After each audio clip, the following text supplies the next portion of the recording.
برداشت کرنا سیکھو گے. یاد رکھو میرے بچوں،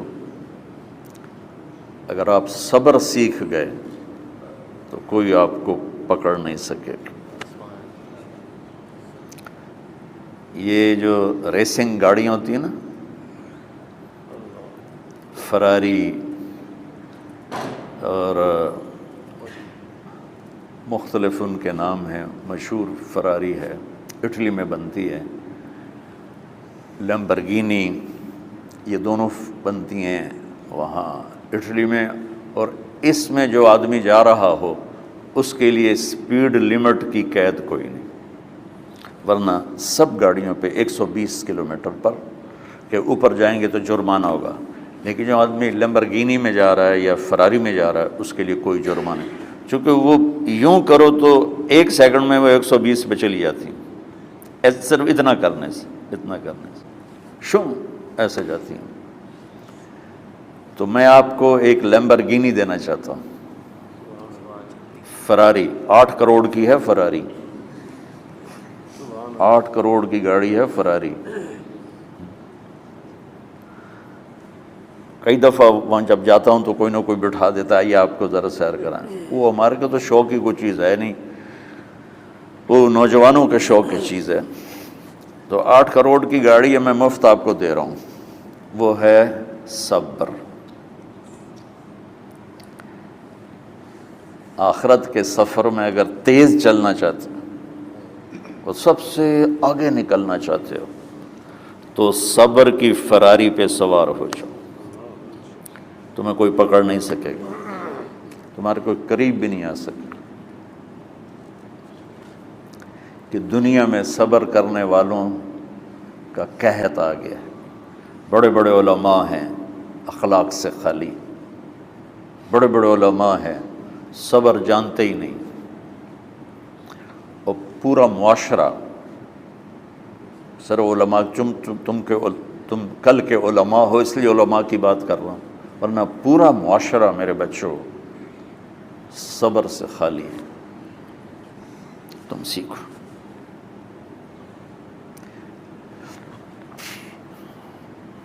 دیکھو میری ایک بات سنو، علم کی کمی ہو تو اچھے اخلاق اس کو چھپا دیتے ہیں.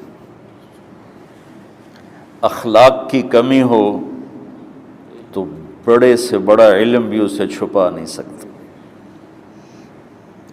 سارے عیب ہوں اور اخلاق اچھے ہوں تو اخلاق وہ چادر ہے جس میں سارے عیب چھپ جائیں گے.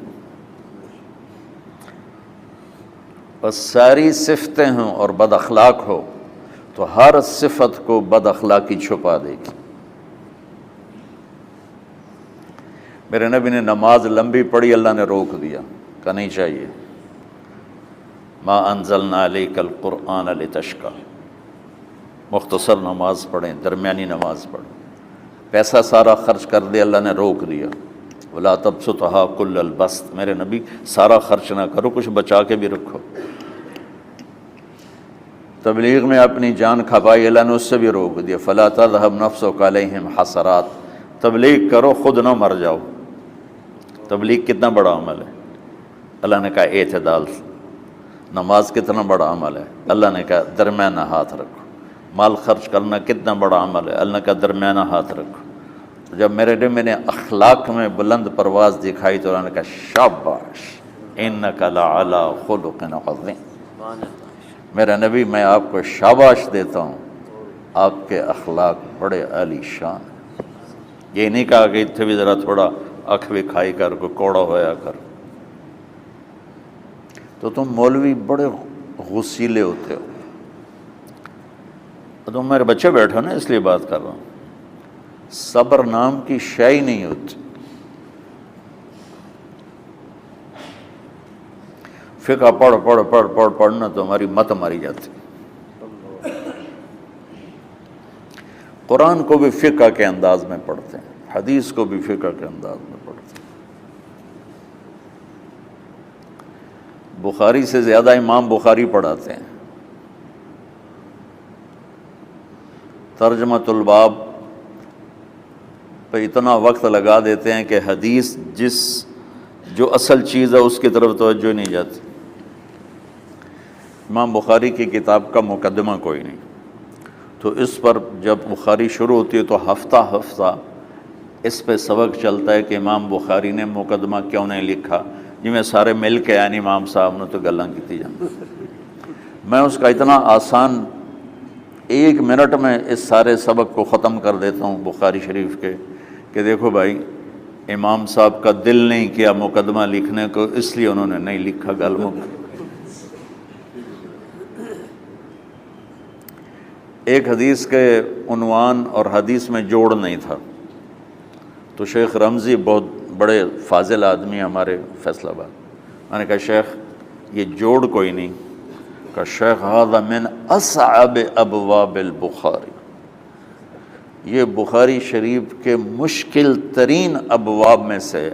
میں نے کہا بڑا آسان کام ہے، امام بخاری بھول گئے، ترجمہ کوئی اور تھا، حدیث کوئی اور لکھ دی، بھول گئے، بشری تو ہیں، کیوں بچوں نے مصیبت پان دیا۔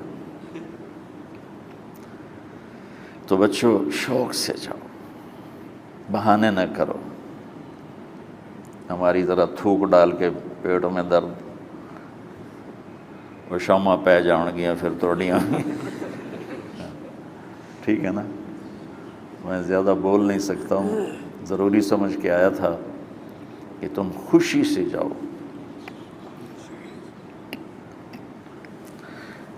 پھر اس میں جو ناگواری آئے گی اسے برداشت کرو گے تو پھر آپ کا صبر بڑھے گا۔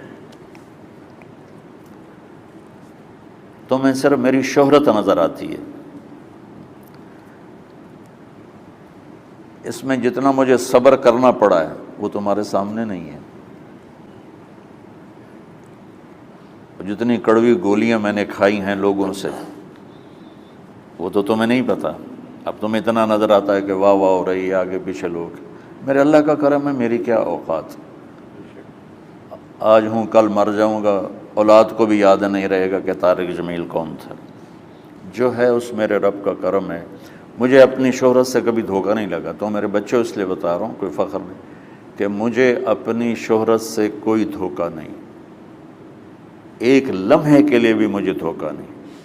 میرے دل کی گہرائیوں یہ بات اتری کہ سب میرے اللہ کا فضل ہے، اور برائی کرنے والا اور اچھائی کرنے والا میری نظر میں برابر ہو گیا ہے۔ برابر ہونے کا مطلب پہلے سمجھو، تو مجھے گالی دو گے مجھے تکلیف ہوگی، تو میری تعریف کرو گے مجھے خوشی ہوگی، اس کو برابری نہیں کہتے، وہ تو ایک طبعی چیز ہے۔ یہ میں نے ہاتھ پہ اپنا ہی ہاتھ مارا تو اس کو درد ہو رہا۔ تو اگر میں مولوی شوکت صاحب سے بدتمیزی سے بات کروں گا تو ان کو تکلیف ہوگی، اور میں ان کی قربانیاں بیان کروں گا۔ یہ ذرا کھڑے ہو نا، ادھر ہاتھ دو، یہ اس سارے نقشے کے بانی ہیں، یہ پہلی اینٹ ہے۔ یہ 3000 روپے اس وقت لے رہے تھے 1985 میں 86 میں کراچی،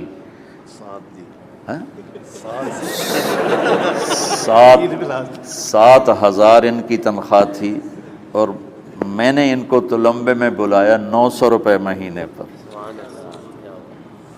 کتنا فرق ہے 7,000 اور 900 کا؟